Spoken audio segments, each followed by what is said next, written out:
Good morning. We're going to go ahead and start. There's an echo.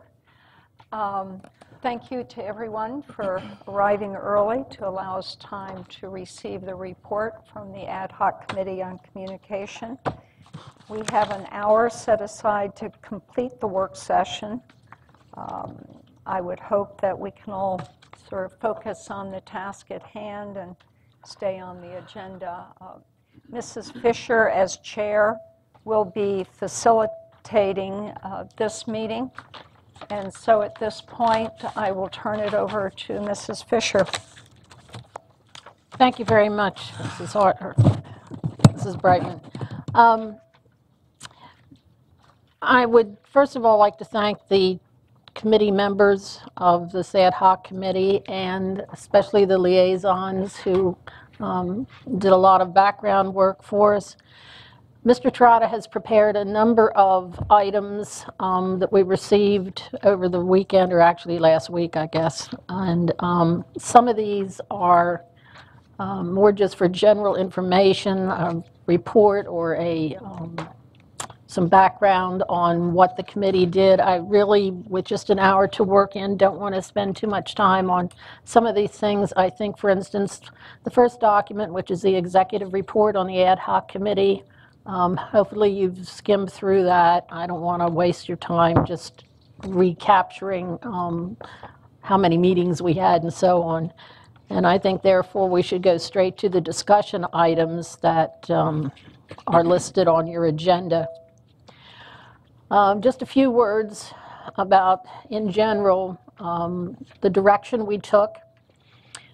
The original main document we were working with was Washington County operating processes.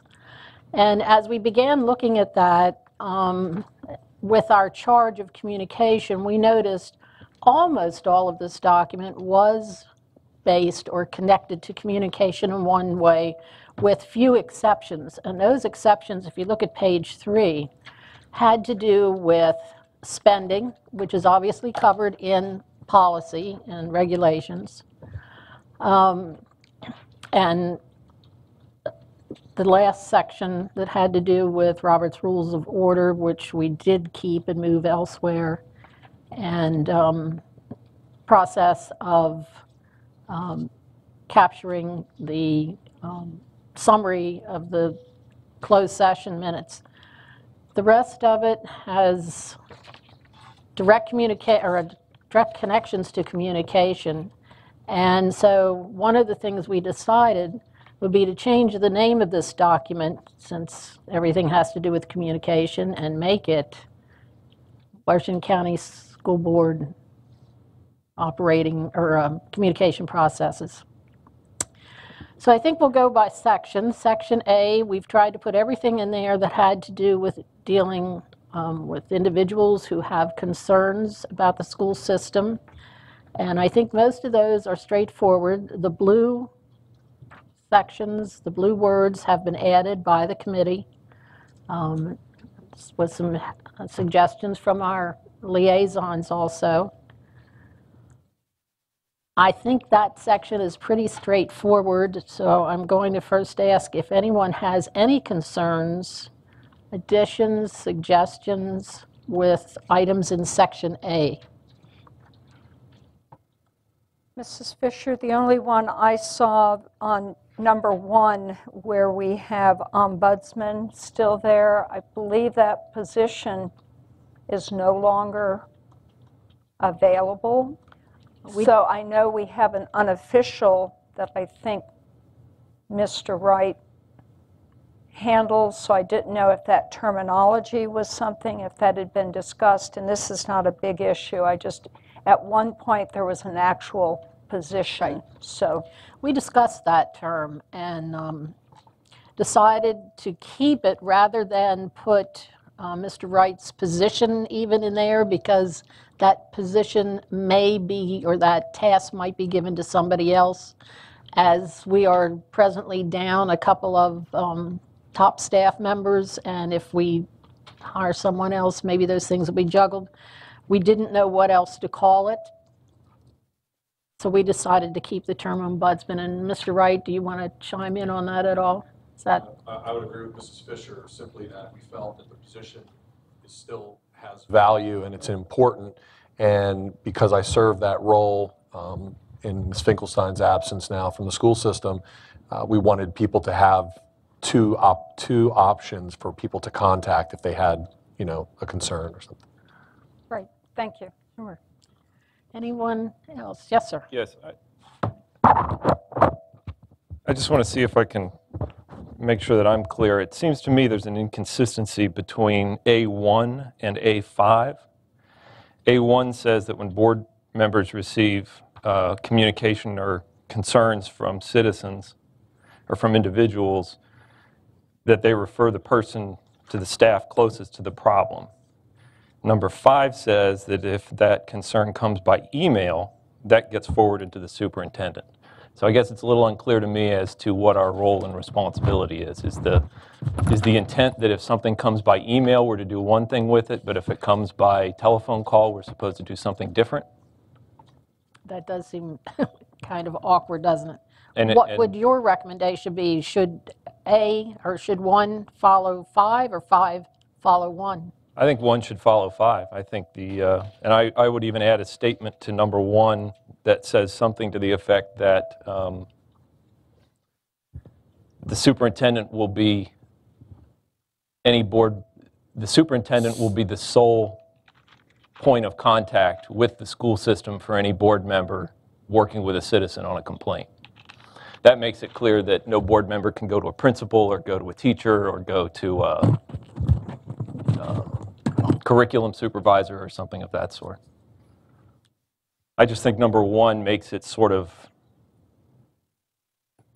unclear that board members should refer individuals to the staff person closest to the problem. My goodness. Does that mean that the board member can go and talk to the principal? I hope that's not what it's intended to mean. So I think if we just put some language in there that made it clear that the superintendent is the board member's point of contact in assisting the concerned individual, and then said that we will refer the individual to the superintendent, I think that would alleviate my concern. And I think it would make it clear. Okay, what else? Melissa. Melissa? I guess in thinking of number 1, when there are times that a board member gets a call and a concerned citizen has a story to tell or a complaint, I think past practice has been that we ask this person, have you spoken with the principal?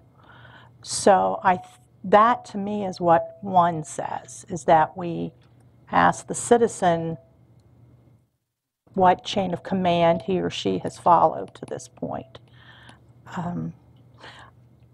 I don't know that the superintendent wants to be called on every call so that he can then say to the person, call the principal. So, just in terms of not burdening him with a lot of unnecessary calls. But I understand your point. Ms. Fisher, can I? Go ahead. And I think I've given that advice to plenty of people who've called me too, so I don't think I necessarily want to get away from that process. What I want to be sure is that nobody misinterprets number 1 to mean that if the individual has talked to the principal, for example, that I then as a board member can call that principal and say, I got a call from a citizen. I want to be sure that it's very clear in here that that's not an appropriate role for a board member. So maybe if we just add a sentence clarifying that, then I think I'd be happy with it. And if we would add a sentence clarifying that, then number 5 would not be changed. Is that correct? I can live with it. Anyone else have a issue or comment? I think it's a Mrs. good Brightman, suggestion. I've should written we- that down. Should we do consensus on that change? I think that's a great idea. Would you like to conduct that then? So before us right now, we're looking at a proposed amendment that the superintendent will be the sole point of contact for Board of Ed members. Does that capture? That's, yeah. Okay. To follow number 1, is that what we're saying? Or, To be used in number 1. okay.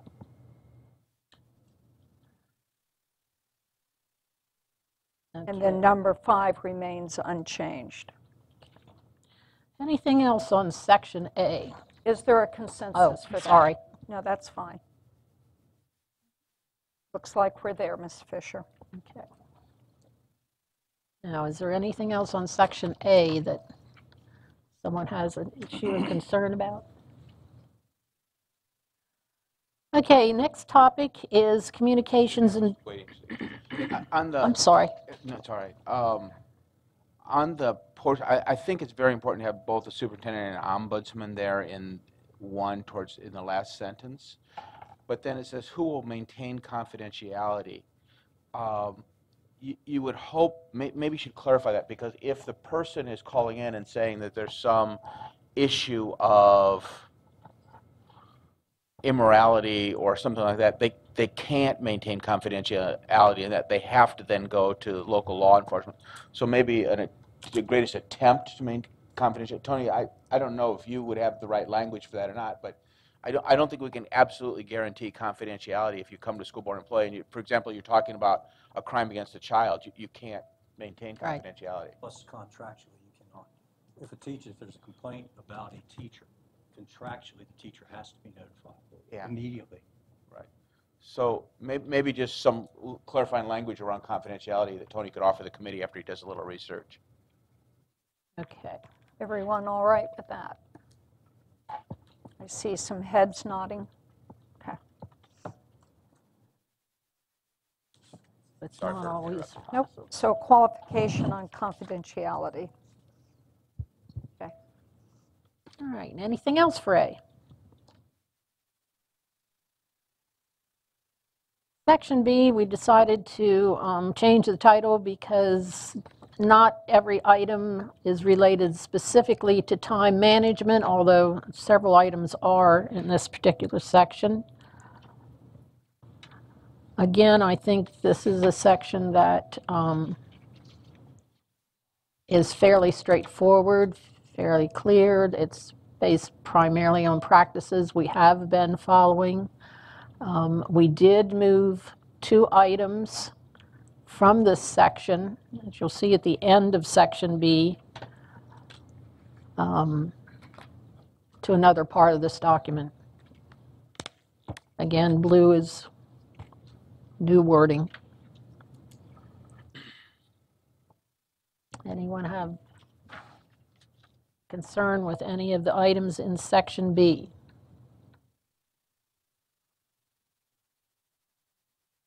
Ms. Fisher? Yes, I have Dr. a concern with B10. All right, B10. For a variety of reasons. Number one, here's my personal electronic device, which I'm using now during this meeting. That's number one. Number two, I think, first of all, it's personal use, not a personal device. well, I'll confess to having my son text me during a meeting and say, you know what, track practice is running late. Can you pick me up an hour later? And that shows up on my screen as part of the notifications that come to my device all the time. So again, I don't know that that's unprofessional. I also think this has a different format than almost all the other bullets here. All of them say what is going to happen. For example, board members should ask questions. The superintendent will provide, the board president will designate. This just sort of makes a general comment about something supposedly being unprofessional. So I don't think it fits the format. I think it sends a mixed signal. We just passed as a board a policy that encourages our teachers and our students to have personal devices in their hands as part of their instructional program throughout the day, including their own personal devices. I think it sends a mixed message if we here are going to say that use of those devices is unprofessional, And I think if we're going to list what some members may think is one thing that's unprofessional, then I think there's a lot of other things I'd like to add to the list. Passing sticky notes during meetings, things of that sort. So I think this just doesn't belong here. Anyone else like to weigh in on item number 10? Ms. Harshman? I think we made it clear that it was using personal devices during meetings for items that were not related to the meeting. The students are supposed to be using devices related to the classroom work. So if they are on there for other reasons, then they're obviously violating that particular policy. So because I have been approached many times by people asking why there are people on their personal devices and not for board business, I think that we tried to clarify this as much as possible. We maybe need to put something such as board members should refrain from using electronic devices during board meetings except for board business. So maybe altering the words there would reflect more what we were trying to get across. Okay. Wayne, Again, sorry. Mr. Ridenour, either does not do it at all. you have your mic on, please.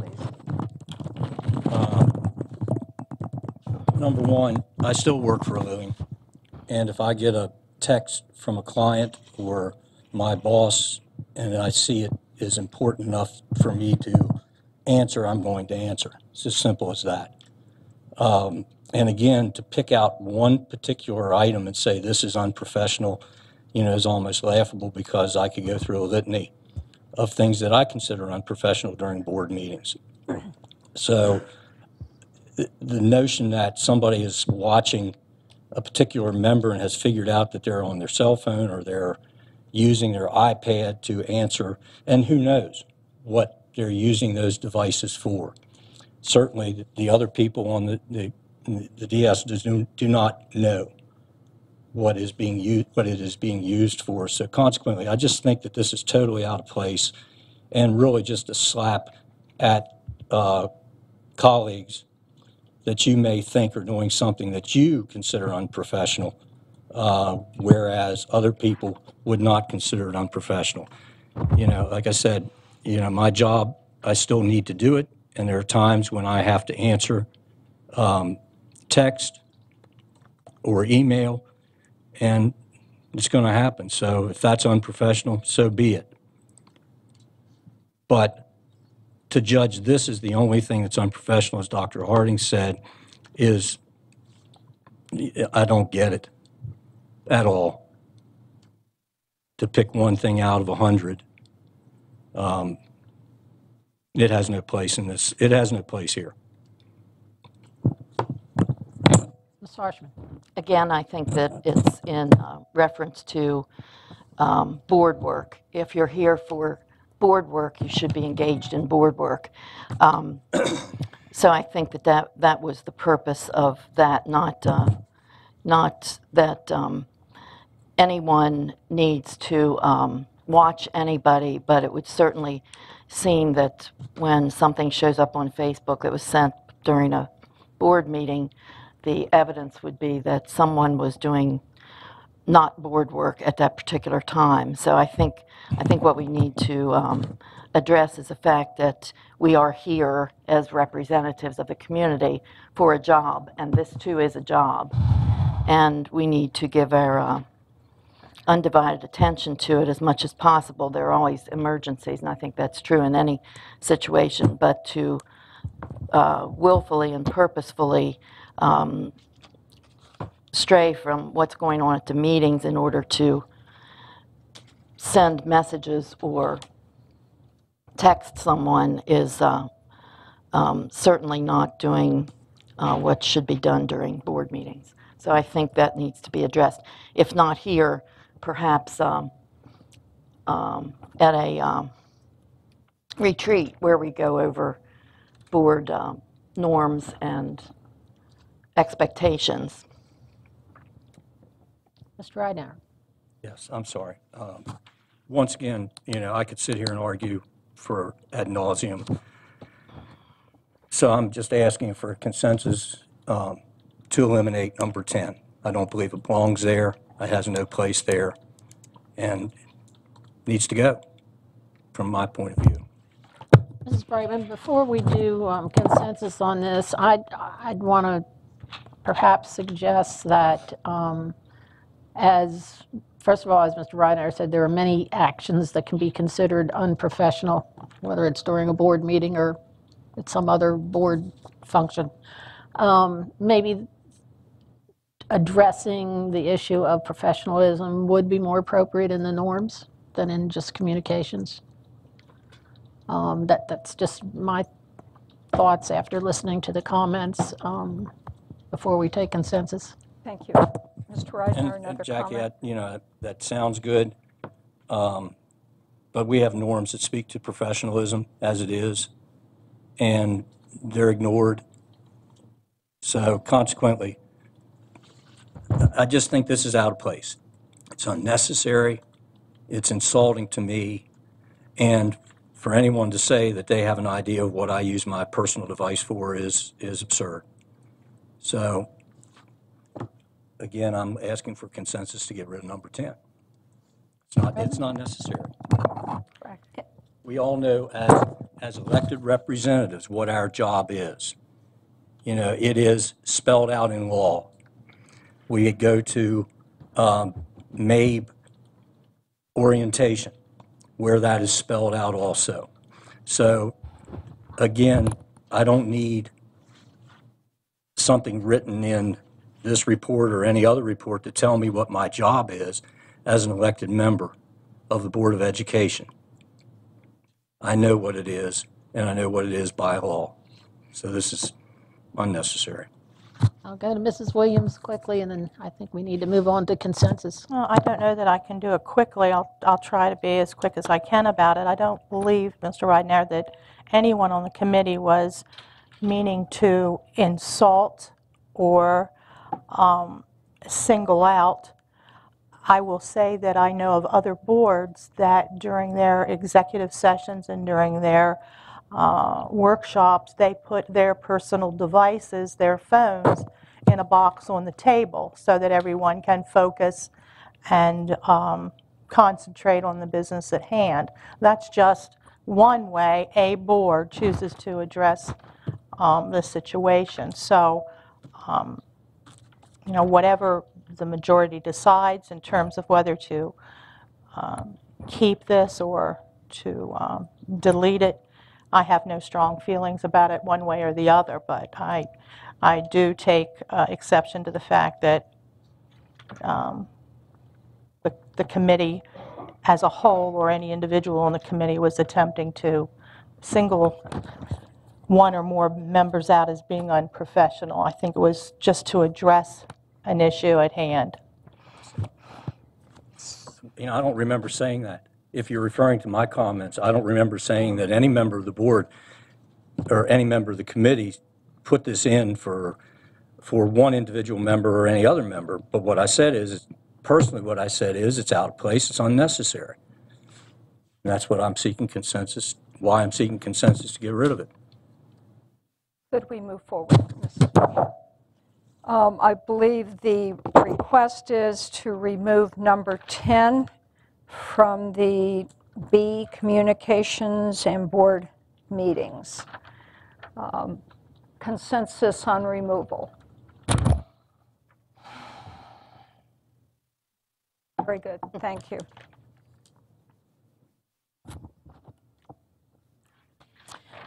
Thank you. Does that complete the B, Mrs. Fisher? I was just going to ask if there's any other items in B. If not, we'll go on to section C.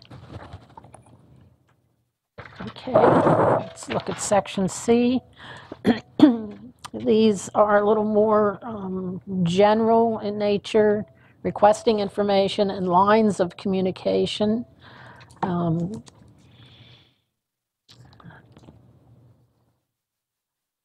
Give a minute to skim down through those and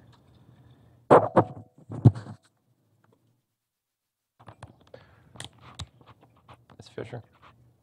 I like a lot of what has been added regarding the role of the committee process, use of the committee chairs, use of the committee liaisons. I like the inclusion of the legislative program. Speaking about acronyms, I know we all struggle to do that because we become so familiar with them. So I think all that is super. I'm glad to support it. My concern is with eliminating what used to be number 2, and also eliminating the phrase requiring more than 10 minutes of staff time from what is now number 2. It seems to me that without those limitations of some sort in there, that any board member at any time can require or demand any report they want from the superintendent, really, or any staff member, that would take as long as one can imagine to prepare without any constraints or limitations on that individual board member's ability to direct the superintendent. I mean, a board member could say, I'd like, staffing ratios, funding models, and, number of students served compared by school in a report that covers the last 25 years. And there's nothing in here. I mean, according to what's left here, it looks like the superintendent would be, I suppose, obligated to fulfill that request. It seems to me that we need to have some sort of mechanism that ensures that if the superintendent is going to be dedicating a substantial amount of his time or the staff's time to responding to an individual request for information, that that request reflects not just the will of an individual board member who can't direct the superintendent, but rather the will of the full board who does direct the superintendent. And trying to recall the discussion on this, I think... Unless I'm missing where the limitation is. But right now, it doesn't seem like there's any limitation on that. I think the idea was pretty much we were letting everything go back to the superintendent to decide. It might be hard for a board member to know whether it's going to take more than 10 minutes or not, whereas the superintendent would know that, and he could make a decision whether it needs to come back then for full recommendation of the board to go ahead with it. But I don't see where it says where the recommendation part is in the document. And I think if we were to set up the structure that said the request will go to the superintendent will then inform the member or the board if the request will take more than 10 minutes, 15 minutes, whatever we want to decide. And then it says if the board member still wants the superintendent to provide the information, the board member will take it to the full board. I don't think we can be in a position where, but I don't see that structure in here.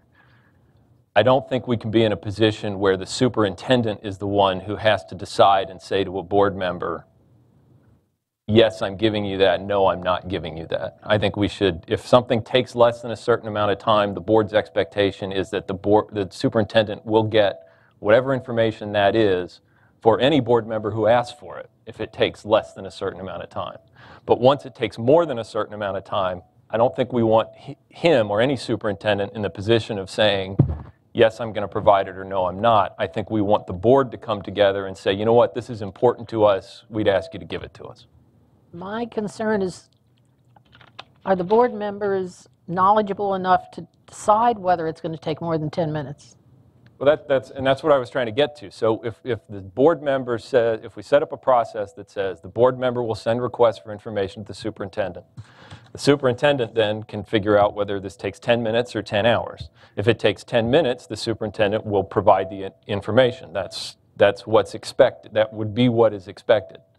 If the superintendent says, you know what, that's going to take 2 hours of time, then the superintendent refers it back to the board for them to decide if they want to ask him to do it. I think the committee and you had the same idea. It's just the committee maybe assumed more than you're assuming, so you just want us to add language that clarifies that the superintendent will make that decision? Yeah, if the idea is the superintendent will let us know, will let the member or the board know how long a request will take, and then the board can come back and say, okay, we want it anyway, or okay, then that's not worth spending your time on, then I'm fine with that. I just don't see that structure here. Maybe actually setting up that process, step 1, step 2, step 3, might be helpful. So in other words, as Dr. Harding's, the request goes to the superintendent decides the time needed to fill the request. Under a certain amount of time, it's done and shared with all board members. Over that amount of time, it's referred back to the board for action and discussion. Mrs. Williams? Yes, I have a question. How much staff time is allowed to fulfill a Freedom of Information Act request before there's a charge incurred? The request comes from a member of the public. Up to how much time is allotted before they're charged for that? Under Maryland law, they refer to it as search time. You cannot charge for the first 2 hours of search time. Thereafter, you can charge a reasonable amount of money plus the cost of any photocopying or reproduction that may be incurred to produce the document. But isn't that also a 30-day window? It's a 30-day to respond, and then if you decide that there are certain documents that you're not required to produce, you then have 10 calendar days to give a reason why you're not going to respond. So oftentimes it goes into the 45-day realm before you're required to respond. And then you charge. I mean, you can charge for that time, and there's been some recent amendments to that law during the last session, and it's something that we are actually looking at that policy, as you're aware, to see whether we would charge the actual time of a staff member to produce that information. So if you have something of a high level that might require a chief financial officer to spend several hours on that, it's going to be a much more costly response to produce it than if it's something that's sort of something that's readily available. Dr. Wilcox?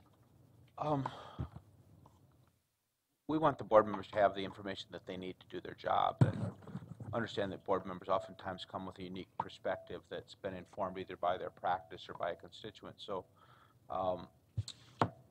what I would like is some standard in there. 10 minutes is probably too short a period of time, but if it was 30 minutes, an hour, or something like that, I think that would be very helpful to us. I just don't want to get in a position where I, as the superintendent, with no standard, have board members saying, well, you'll provide it for this board member, but you won't provide it for that board member. By having a standard, I can say, well, here's the time. That makes sense to me. So, Dr. Harding, I tend to agree with you. I think there has to be a process by which board member submits the thing to me. I talk to probably senior staff and say, how long is it going to take your division to produce this? They give me an answer. I come back to the board member and say, here's your information. If it takes under an hour to run or under 30 minutes to run, if it's going to take some time because we have to redact information, things like that, to provide it, then I'd like to come back to the full board and say, is this something you want Dr. or Mr. South to do or Dr. Michael to do? If we had that process, that'd be great for us. Ms. Sarsham? I understand the concern for the time, but what I really don't understand is the idea that if a board member needs information, he or she is not able to get that.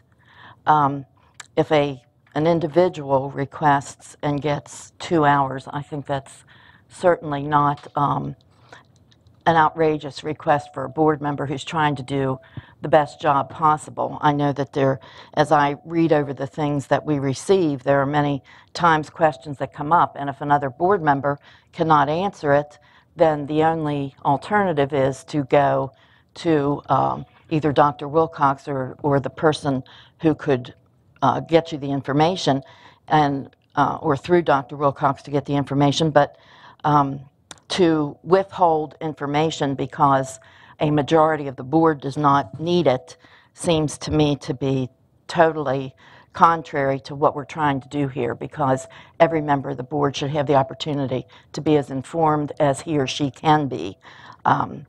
I spend lots of time in the community, and I don't consider that overburdening myself in order to find out what people have to say. So I would think if I needed something from the board, specific information that could only come from this location, that I would certainly be able to have it.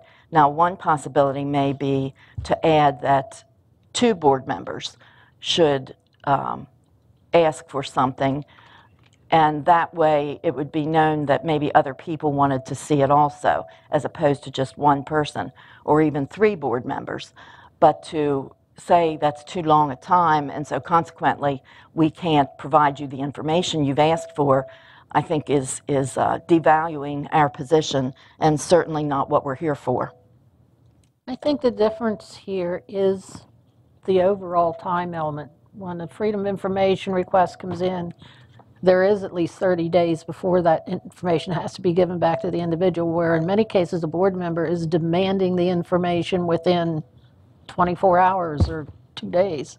And it certainly, you know, it's hard to tell what else is happening that's occupying the time of whether it's the chief financial officer or whatever staff member it is. They may have other commitments at the time and can't stop and do it within that 24 hours or in time for maybe the next business meeting, at least maybe not the full report or whatever. So I think the time limit there is going to be the hinging difference. Well, and that may be true, but if you call and ask for something and they say, yes, but this will take 2 days to gather it up because I checked with them and it's too long, I don't think any board member is unreasonable with a request like that, because though we get the packets on Friday and need to have the information by Tuesday, I guess we could be expected to look through it immediately Friday night, but then there's no one here till Monday to get information if there is a question. So I think we need to be a little flexible in time, but I think we also need to be flexible in information, because without the correct information, you can't do your job. I would just point out that under Maryland's Public Information Act, you have no obligation to create a record, to conduct any analysis. That law is designed to make available for public inspection documents that are already in existence. So oftentimes we'll get a request from individuals who want us to analyze information. That's not what the law requires of a public entity. I think that needs to be contrasted with many requests that we receive from board members, which are not just, I'd like to have this information, but there's analysis that must be done to respond to the board member's request. I would tell you that when we receive a request from the superintendent to prepare some information for a board member, that's given top priority. Of course, we do the same thing for the public also. We want to make sure it's accurate. We want to make sure it's provided on a timely basis. But then it gets into a question of efficiency. And I think that when I look at what the status quo is in the operating procedures, that's something that the board looked at and determined that that was a reasonable time frame and process to follow in order to efficiently use the resources that we have, the limited resources we have in the school system. Mrs. Brightman, do you think we can go to consensus to have this item investigated and further rewritten or reorganized?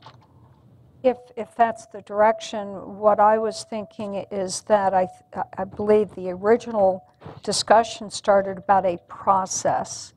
And then I think we then went from a process to Dr. Wilcox. What is that Goldilocks time? What is that just enough time? Is it 30 minutes? Is it 45 minutes? I think this, even though I'm hearing the sensitivity around the table, and this has been an issue for as long as I've been on the board, and it tends to, I think, pick up momentum when we have new board members who are really trying to do their job, and they're drinking out of a fire hose, and they're going, where's this, where's that, how do I get this information so I can do my job?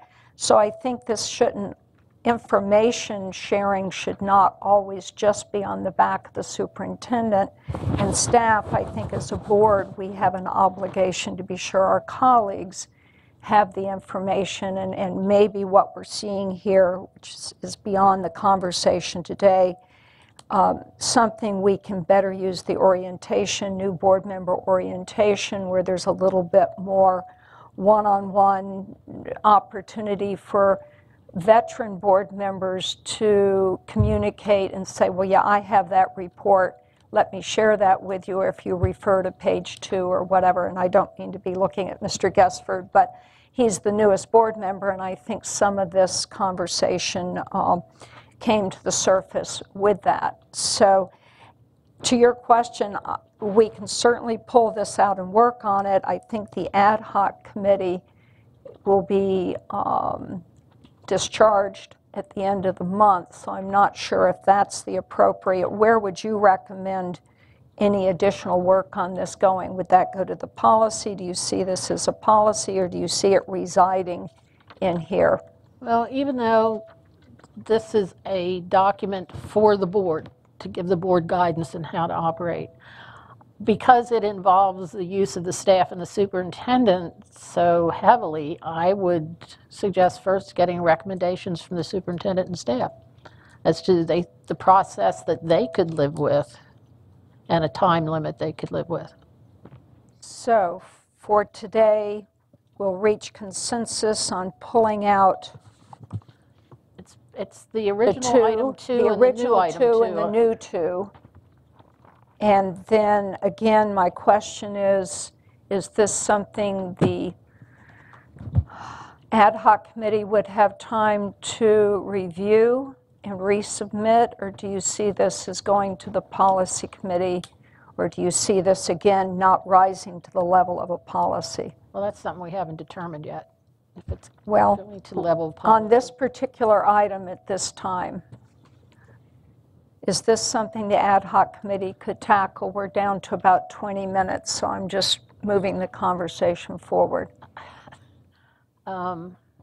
Let's reach consensus on pulling it out of this document. Okay. Is there consensus to do the old 2 and the new 2 and pull it out of this document at this time? I don't think you can pull both out. It's got to be one or the other, or it has to be rewritten. Until, well, If you that's have on- something, if there is no longer a norm or whatever this is, then there's no limitations. I agree. The idea was to take those items back to the ad hoc committee and have them worked on. In the meantime, the old one would stand. Is my that concern. the old one would stand? They're just going to try to work those 2 together. As with any policy, the old one is, Or acceptable to all people concerned. okay? Is that all right with everyone at this point? Okay. Are there any other items in section C that anyone has an issue with? I'm Mr. curious if anything, if there's been any movement of board members, number 3, excuse me, C3. Board members should tell the superintendent, I would say inform, but should inform the superintendent as soon as possible about oral and written complaints and let the superintendent know promptly about impending concerns in the community around big picture items. The superintendent will share.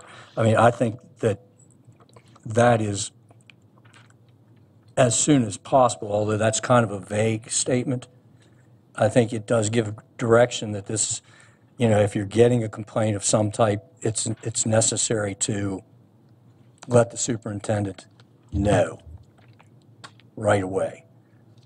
So I have difficulty accepting, that we're taking out and without any time frame of, or at least some direction as to getting the information to the superintendent promptly. The black, of course, is from the original document, and the part that's struck out refers Okay. specifically to oral or written complaints, Yeah, I can live with the way and it's I covered misread in A, that I part. misread it. I misread it. My apologies, Mrs. Fisher. I do believe someone had expressed a concern to me about the wording from the original about around big picture items, that might be rather vague and needs clarification.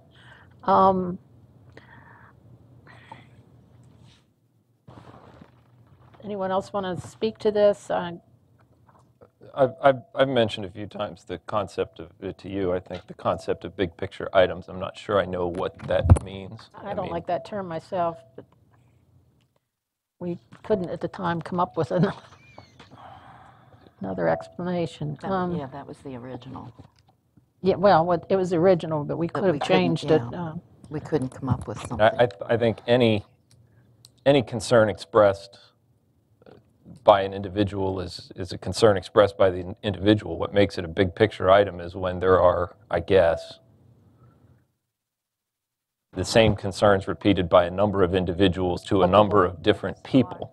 But how one individual board member can quantify that, I don't know. I mean, if I go to a Barbara Ingram event and I have 10 parents come and tell me this is just the best school, it has saved my child, and it has just done wonderful things for my kid, does that mean that's a big picture item? I don't know.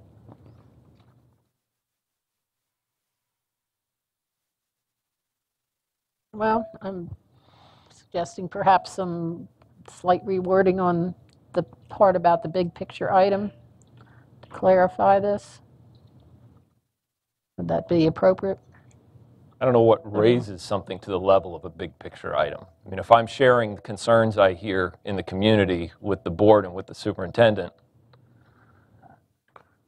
which I'm obligated to do based on this document, if board members are all sharing the same concerns, that gives you data about what may be heard out there. I don't know that it's necessary to call out, quote, big picture items separately from just sharing concerns that you hear. Can you just drop the Just drop around big picture items? Drop Just that. drop it put a period at the end of the community.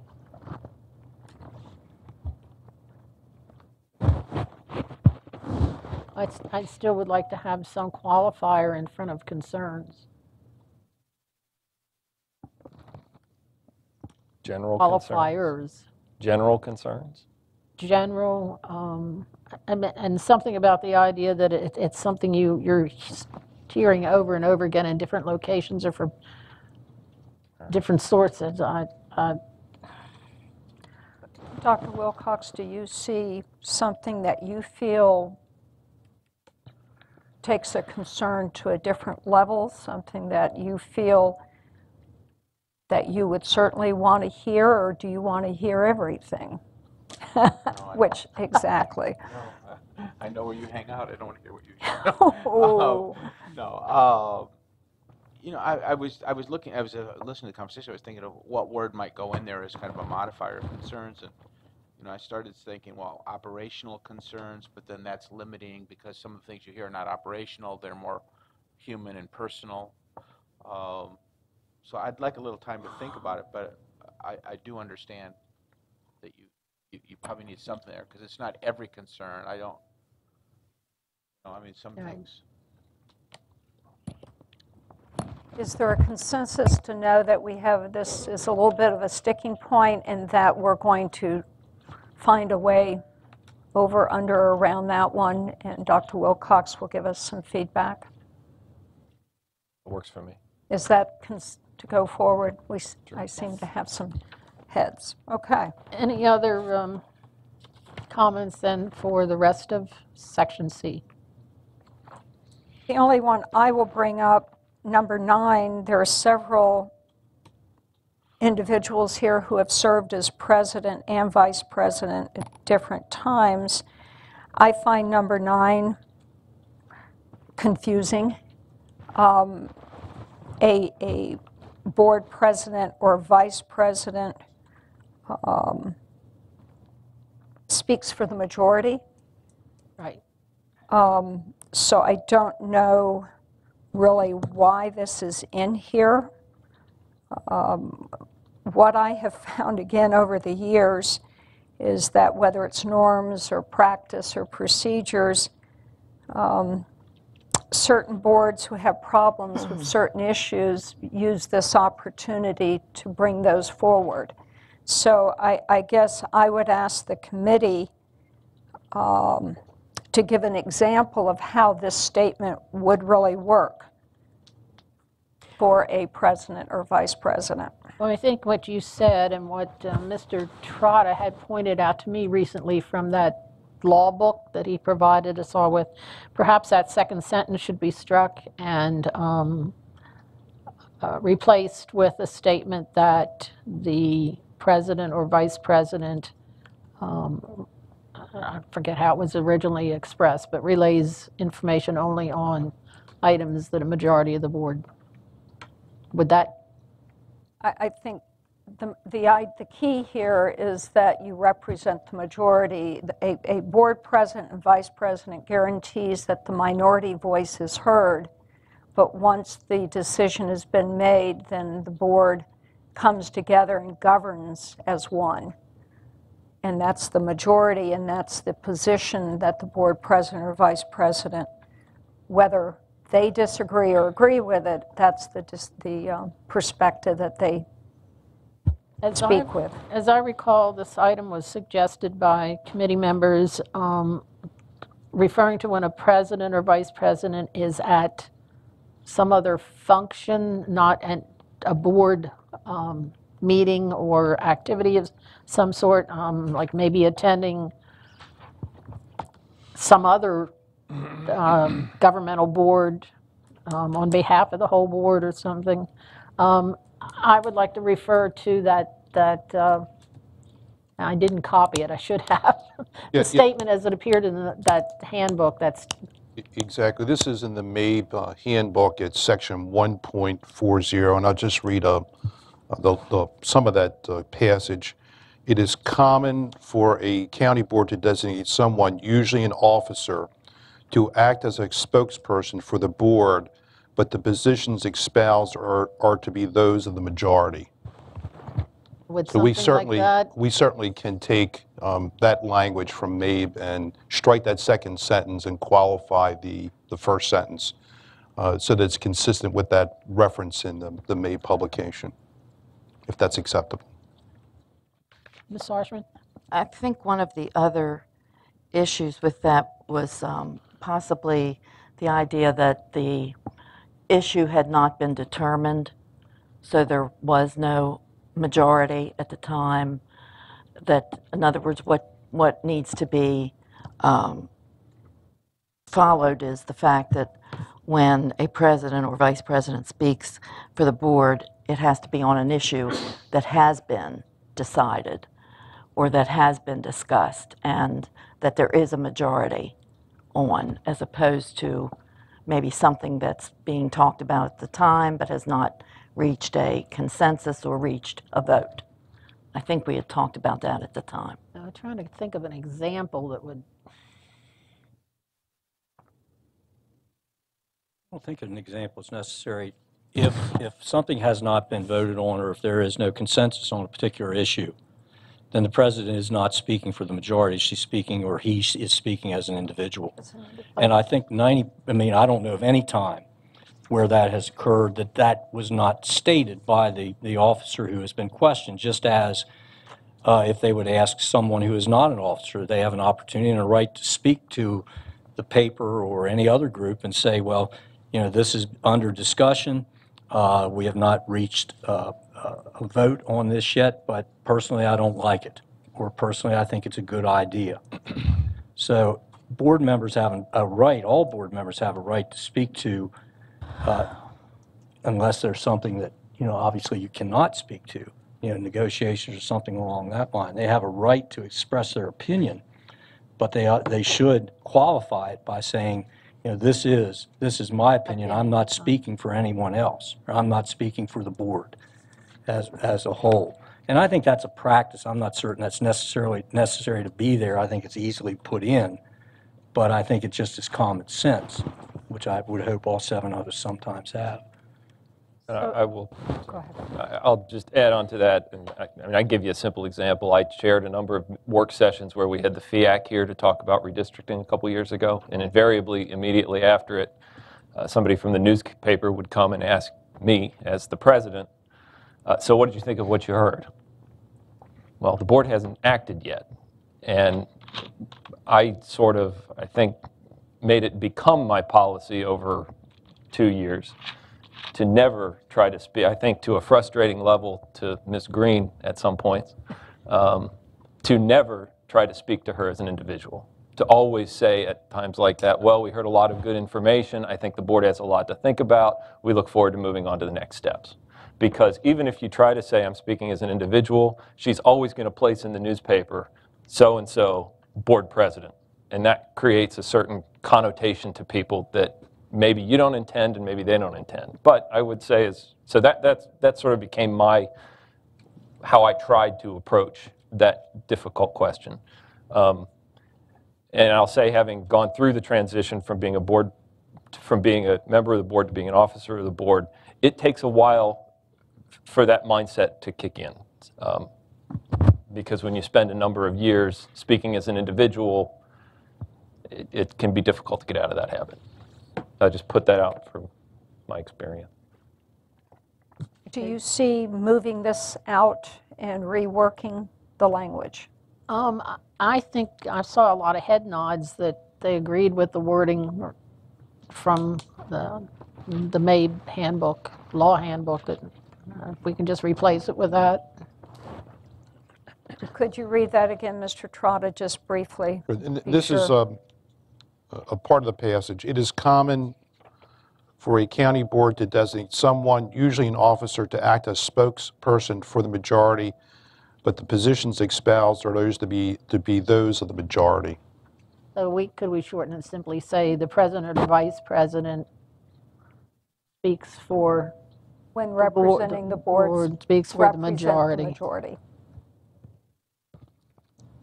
Do we want to put anything in about the issues having been already resolved or voted on? In other words, if you speak before the issue, as Dr. Hardings was saying, you really have to be careful what you say, because it may not be what the majority decides. Or I think that was the reason we put that in there. But I'm reflecting upon Mr. Ridenour's comments, and in order to reach a majority, the decision's been made, so that Decision's language, there. That means the decision's been that made. language assumes that a decision has been made. What if instead of majority you said positions adopted by the board? That would do it. That would be better. Does that work Do with it. everyone? That makes it clear that it has to be after the position was taken, and it has to be a majority, otherwise it wouldn't be a position adopted by the board. Right. Okay, I'm That would seeing clarify. heads shaking. Are we there? Okay. What I'm going to suggest is that we add 15 minutes. We'll give up our, and maybe a little bit longer, we may give up our agenda committee meeting. I think this is important work, so if you'd like to continue. Thank you. Hopefully the rest of this will go a little bit more quickly. Communications and negotiations is a section we decided to add.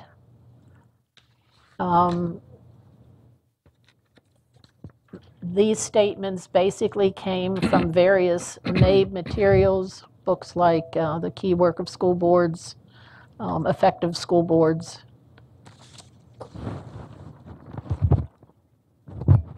And we decided people needed reminding, especially perhaps at negotiation time, about being careful as to what they say and to whom they say it. I think it's a great addition. Anyone have any problems with it? Communications and confidentiality, we also added, again, this is a statement that you find in many of the materials that MABE uses, especially during their orientation process, you can find in those books they provide.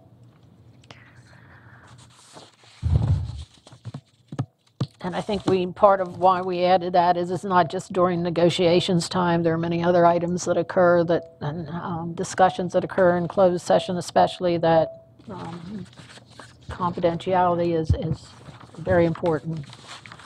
Land acquisitions and personnel items, right? Any concerns? The next item was one we were working on when the committee ran out of time based on its charge. Communications and social media, section F. It's on top of page 3. We were looking at the new social media policy that was recently adopted when we were dealing with this item, and we were having some discussion as to how much we wanted to actually take from the policy and perhaps put into this document. Again, we got bogged down time, ran out of time, so this was kind of a way of getting the material into this by referring people to the policy and to the regulation. Much of the regulation speaks precisely to teachers and not to board members, but there were a couple of items as indicated here, especially in the regulations, section 4A6 and 8, that referred to could be referred to board members who, especially if they were maintaining a professional site on one of these social media vehicles. I don't know if I see her hand now. Mrs. Williams would like to speak to this. I know she was an advocate for pulling things from the policy to put in here. I do think we need a section F, and I think the committee, as Mrs. Fisher said, we ran out of time, and I think it would be helpful if we could come together again to address this. Back in the spring of 2014, Dr. Wilcox and I believe Mr. Hayden and I attended a MABE presentation, and I think this was duplicated for all board members.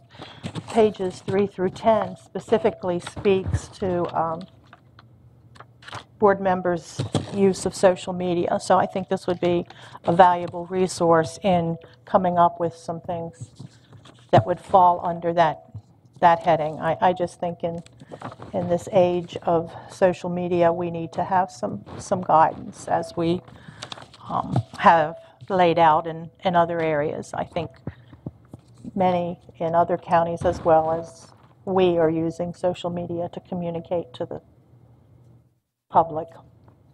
At the time we were having our discussion, that particular booklet, which you're right, you made available to all of us, but at the time I had forgotten we had it and we haven't looked at it. That might be a valuable tool to complete section F if the rest of the board members believe that we should specify instead of just referencing other documents. And that is what we've done in all the other items. We've specified, not just referenced. Consensus to further develop F. To have one additional meeting. Again, you're good to the end of the month, so. And then we wouldn't have a work session to bring out these couple items. We could do it in a regular meeting. We could do it in the regular meeting before we would vote to adopt. With the consensus to further develop Head section F. shaking to do this appears to be a good number. All right. The last sections are items that we have deleted. For the most part, we have just moved them to other parts of this document. Section D, two of those items have simply been moved, perhaps with a little bit of rewording. 2 has been incorporated with different wording. Letter E, I believe I mentioned at the very beginning, this has to do with spending. We have a policy and a regulation on spending, and the added procedures 1 and 2 we've also incorporated back into the document and other items, so that the only thing we really totally eliminated there on these last sections is the spending, which I said is already covered. Any concern about deleting those. That leaves this document strictly related to communication then.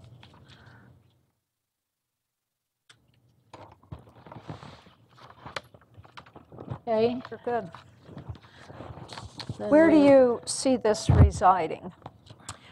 That was another question, and the item on the agenda. We talked about some possibilities. This could be formalized and become a policy. It would be a rather lengthy policy and regulation, I assume, but I don't really see personally where this needs to be a policy, because it's more an inner functioning of the board, although occasionally it's interacting with other individuals outside, but it's not a policy usually that citizens or constituents from the outside would be going to for guidance. Internal communications.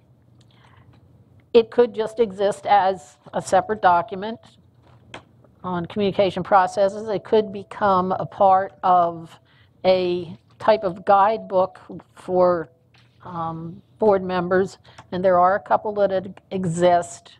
They're all a number of years old. I've got one from when I was on the board the first time, and you were provided this morning with an outline, or a table of contents, excuse me, what I just now did with mine, from Mrs. Brightman, from another more recent guidebook that was established for board members, and it could become a part of some sort of handbook or guidebook, if that would be the will of the board.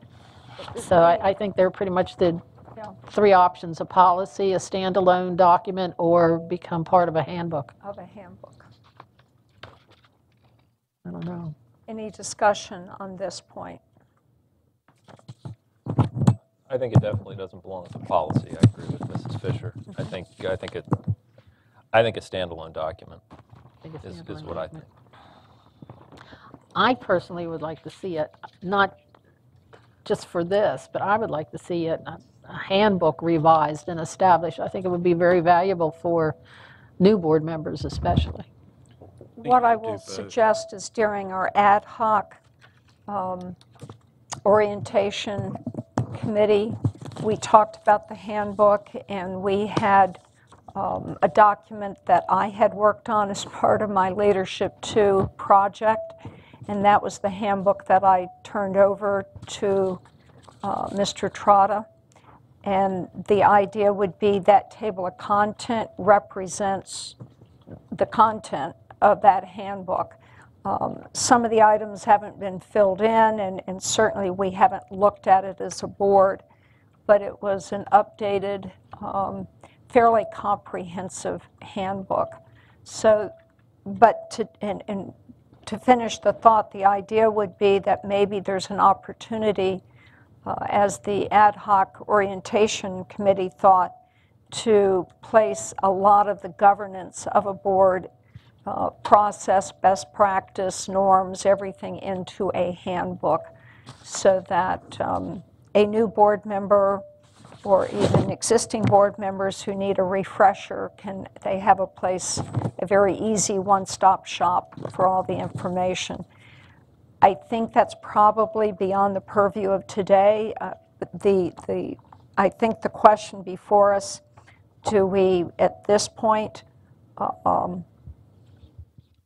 do policy standalone and standalone now, and then we can always move forward into a handbook, maybe do another committee to overlook that, wait till Mr. Trotta's office brings that out to us with a draft, and then maybe we have another work session even. I think that makes a lot of sense. We'll do it as a standalone document, and if a handbook is devised, it can always become a part of that. Good. So I think the next step on this is that the existing committee will have one more meeting, taking direction from this work session. Well, there are a couple quick items. Okay. One item that that's listed in further discussion is the coffee and conversation. And we had some discussion about that, didn't come to any real resolution about it in the committee meeting. Since then, I get, this is actually one more type of meeting. We have 6 or 7 different kinds of meetings, obviously, that the board holds regularly and some that only get held occasionally. I'd like to see this added to our policy. I think it's BD, It is on types of meetings. board meetings, and therefore refer this to the policy committee to develop it into that document. Ms. Harshman? Since we are going to go back as a committee and go over social media presence, I would like to suggest that Coffee and Conversation, the information that we were going to share, which we didn't get the opportunity to do, and board members at negotiating sessions be held until the committee can reconvene and go over these as we had planned originally before the last meeting was canceled. Could we take those separately, Mrs. Harshman? The Coffee and Conversation, does this board see that what Mrs. Fisher is saying as far as that becoming a part of an existing policy? Is that something we could move forward today to start the process in policy? I think that's already in the policy where it says additional types of meetings. I think there was some interest in specifying a specific, whatever we want to call it. We've referred to it as Coffee and Conversation. There may be a different terminology we land on or not. But do we see that as something that needs to go in policy, and should we start that conversation now in the policy committee? Mrs. Williams. Mrs. Fisher referenced policy BD. I think there's also opportunity to take a look at policy ABA and KA, because I think there's, Overlap, yeah, and we can so do that. where it best fits, but I would like to see it addressed in policy. So, and we'll talk about the negotiations. One, can we reach some consensus on this? We're calling it Coffee and Conversation for the sake of discussion today, that would move forward to policy for formatting, and then come back for a full, the whole process as a policy. And we'll take a look at all 3 of those policies And look at all see 3 where it fits policies best. per right? Mrs. Williams' recommendation. Yeah, I can't support Coffee and Conversation until I feel like it's supported in policy. So I think the next step for me is to send it to look at policy those. and make sure that there's a firm foundation in what the expectations of the meeting are and what it would be. So I can support that. Do you need those again? ABA and, I think Mrs. Fisher took them I've down. got 'em. okay. Yep. So do we have some head nods here on that? Okay. Mrs. Harshman, back to your negotiations. We do have a few more minutes. Do we want to try to bring that up now to try to resolve that? Well, Mrs. Fisher? Again, though, that we didn't discuss that. That was just a topic that was then cast aside with the others when we did not complete our meeting, our last meeting. Understood. Since we're here as a committee of the whole, is this a good time to bring that forward? Again, we do have a few minutes. I'd rather, if it's the last item, the policies down below, there was one cited, the legislative program was cited in the communication processes. All the rest of them have been referred back to policy committee, so I don't think we need to deal with those in here. Okay. So I think this is probably the last topic we need to look at. If we could take just a couple minutes quickly. Mrs. Harshman, do you want to, since this was your item you presented, do you want to comment on it first? Well, like I said, we never came up with any specifics. I just mentioned that I would like to consider the idea of at least semi-open negotiation sessions, so that it would be possible for board members to sit in if they chose to, without any input or any participation in it, but being there in order to hear firsthand some of the discussion that goes on. As I said before, when I was on the negotiating committee for WCTA, I was concerned about how information was relayed. And I know that it's sort of the telephone game when something is passed secondhand, it can't be exactly as it was intended. Even the inflections in your voice speak volumes. So I just was asking if there was any way that we could allow board members to sit if they chose to. I don't believe this is anything we can decide or put in any kind of processes or whatever. I think this is something that has to be negotiated between the association I don't know and either, but that's why I thought if the committee talked about I it, we think could find that Mr. out. with Trotta might be able Tony, to shed some light on this, or else I think maybe. when you look at the negotiation process, this is something that the superintendent, in consultation with the board, has to decide what the best approach is. I do not believe there's anything such as a semi-open negotiations. It's either open negotiations or it's closed negotiations. So this would be a matter that would require further consultation between the superintendent and the board as to what the best approach would be. We have, in the past, had open negotiation sessions. We have also had closed negotiation sessions. But as I indicated, there's no such thing as a semi-open process. Well, by semi, I meant that board members were able to come if they chose without a regular basis for being a member of the negotiating team, just to observe. And so that was my purpose, Right. not When you have really. an open negotiations, it's open to everyone. Right, and I Members of the understand public, the media, any individual can come and observe. They're not permitted to participate in the process, but they certainly can observe the process.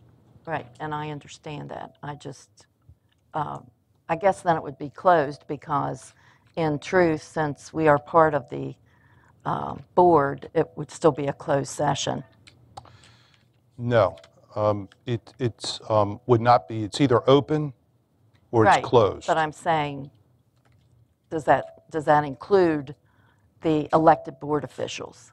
If it was an open session, then any individual could come in and observe the negotiation process, including board members.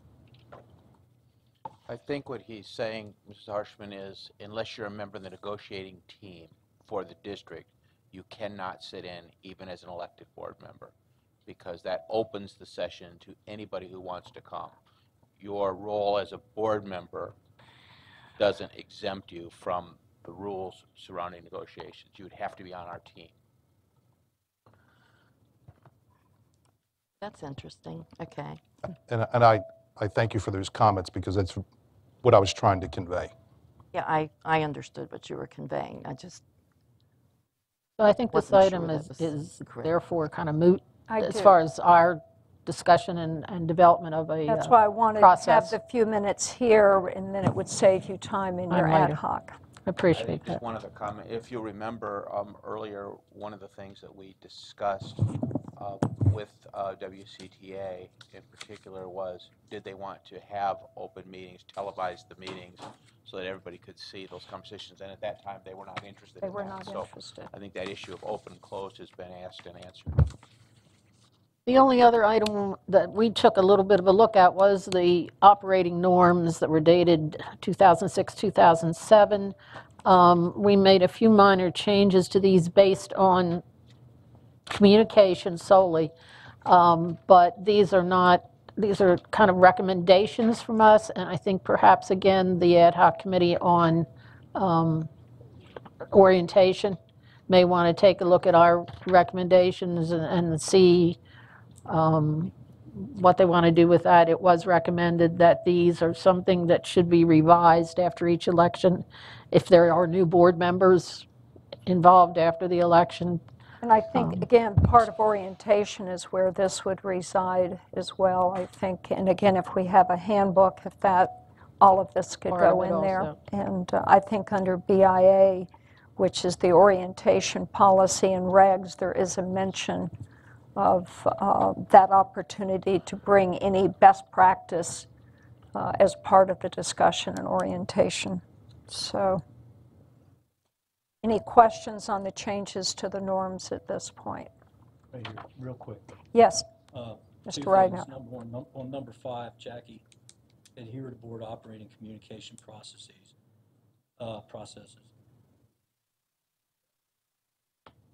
You slashed out operating. I think that should be, operating/communication, because up at the top, if we're going to keep the thing at the top, operating norms should be reviewed. We don't have communication. It's either one word or the other. Personally, I think as far as the operating norms being reviewed and revised immediately after each election, number one, that's kind of vague as to what's immediately after the election. Number two, I think it should be something that the board feels and deems is necessary as a body. If they believe that it's necessary to revise after the majority believes it's necessary to revise, meet and revise norms, and so be it. If they do not, so be it also. Okay, well, this was not exactly our purview, the norms, we were strictly limited to communication. There were the two that are entirely in blue, we felt were important enough to be moved to the norms because they've been taken out of here as they're not exactly communication. But I think the decision as to whether to adopt these or just a recommendation from this committee belongs with the ad hoc committee on orientation and whatever the board decides to do with it. And if we decide to do Based a on their- handbook, this could be under the handbook and be revised. So at this that. isn't changing our norms, this is just a recommendation. Mrs. Mrs. Williams? Yes, I would just, to Mr. Reidner's comments about looking at these after each election, we discussed that in the committee, and that's what we said, but I really see this as a part of the reorganization process, and it would probably be best served as part of that meeting or as a retreat. And I will say that the power of norms of a group lies in the creation of them, in the process. And I'm fine with these being suggested norms to start a conversation about a board norming and creating its norms. Looking at the new Key Work of School Boards guidebook that's been published for 2015 that MABE has out. This handbook speaks to norms and the establishment of norms, and some boards revisit the norms quarterly. Some boards have what they call a standard of conduct or a code of conduct, a code of ethics that they also use in conjunction with their norms. So I think if we're going to have norms, I think it's something that we should do as a group yearly, that we revisit and create those norms. That I don't see this as a static document that gets handed to someone and with the, Right. Year in, year out? well, that it's handed to someone and say, here's our rules, follow these. I think the power is in the discussion and creating what everyone agrees to. So that's just my 2 cents worth.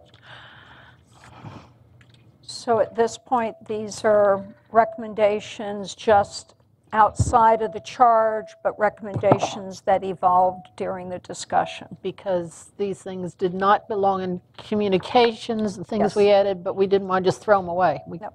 thought they needed to still show up somewhere for future consideration. And I think part of orientation, reorganization, all of that, there's an opportunity under BIA to possibly act on these. Okay. Thank everyone for your indulgence. Does that bring us to the end of the agenda? I believe so. All right. Very good. And Mrs. Fisher, I wanted to thank you in particular. I know you've had some health issues in the middle of your service as chair, and you've done a great job, and it's a lot of detail. I would like to thank Mrs. Williams and Mrs. Harshman for their participation and attendance to these, and I know there's been some robust meetings, and that's as it should be. So, any other comments from any of my colleagues? We are adjourned. We'll take a few minutes, and then we're right into our closed session.